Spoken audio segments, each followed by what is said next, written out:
আসসালামু আলাইকুম এভরিওয়ান, কেমন আছো তোমরা সবাই? তোমরা জানো তোমাদের এসএসসি পরীক্ষার কিন্তু আর বেশি দেরি নেই। সো তোমাদের এসএসসি পরীক্ষার টপিকগুলি, চ্যাপ্টারগুলি এমন ভাবে পড়তে হবে যাতে তোমার কোশ্চেনের মধ্যে অথবা এক্সামের মধ্যে তোমাদের কোনো ঝামেলা না থাকে।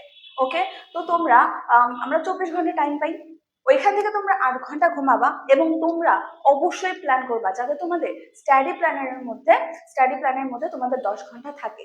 কারণ তোমাদের এসএসসি পরীক্ষার আর বেশি দেরি নেই। এখন তোমরা যদি ঢিলামি দাও তাহলে কিন্তু তোমরা এক্সামে কোনোভাবেই 18+ মার্ক তুলতে পারবে না। বুঝছো? তোমাদের রিভিশনও করতে হবে, তারপরে হচ্ছে তোমাদের যে চ্যাপ্টারগুলি বাকি আছে এখনো ওইগুলিও পড়তে হবে। সো তোমাদের এখন আর টাইম নেই, তোমাদের ভালো করে পড়তে হবে এবং হচ্ছে প্রত্যেকটা চ্যাপ্টার এমন ভাবে পড়বা যাতে তোমাদের ওই চ্যাপ্টারে ওই সাবজেক্টে আর কোনো প্রবলেম না থাকে।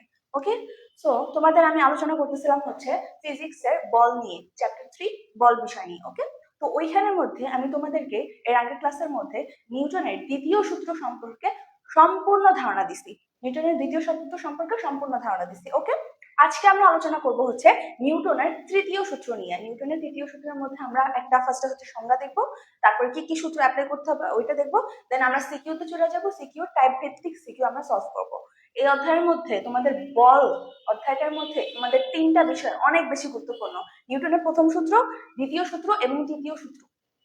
এবং ম্যাক্সিমাম তোমাদের সিকিউ আসে হচ্ছে এই সূত্রগুলোর মধ্যে থেকে। তোমরা যদি কনসেপ্টটা ভালো করে জানো, সূত্রগুলি মুখস্থ করো এবং অ্যাপ্লাই করতে শিখো, তোমাদের সৃজনশীলে ইনশাল্লাহ কোনো ঝামেলা থাকবে না। ক্লিয়ার? কোনো ঝামেলা থাকবে না। তাহলে আমরা নিউটনের প্রথম সূত্র আলোচনা করছিলাম, নিউটনের দ্বিতীয় সূত্র আলোচনা করছিলাম, নাও আমরা নিউটনের তৃতীয় সূত্র আলোচনা করবো। হ্যাঁ, এখন ওইখান থেকে আমরা সংজ্ঞা পড়বো, সূত্র পড়বো, নেক্সট আমরা চলে যাবো এই চ্যাপ্টারটা আমাদের শেষ হয়ে যাবে, দেন আমরা সিকিউ সলভ করবো। আজকে সিকিউ সলভ করবো। ওকে, কারণ বেশি ঢিলামি দিলে হবে না, তোমাদের তাড়াতাড়ি হচ্ছে পড়াগুলো আয়ত্ত করতে হবে, তোমাদের প্র্যাকটিস করতে হবে বেশি বেশি, নাহলে কিন্তু তোমরা পারবা না। তো চলো, নিউটনের নিউটনের তৃতীয় সূত্র। ওকে, আজকে আমরা আলোচনা করব হচ্ছে নিউটনের তৃতীয় সূত্র। নিউটনের তৃতীয় সূত্র, আমরা নিউটনের তৃতীয় সূত্রের মধ্যে নিউটন কি বলছে জানো? নিউটন বলছে হচ্ছে যে আমরা যে হাঁটাচলা করি বা বল প্রয়োগ করি, আমরা যে ক্রিয়া করি কোনো বস্তুর উপর, ক্রিয়া মানে কি? আমরা কোন একটা বস্তুকে বল প্রয়োগ করতেছি না, ওই বস্তু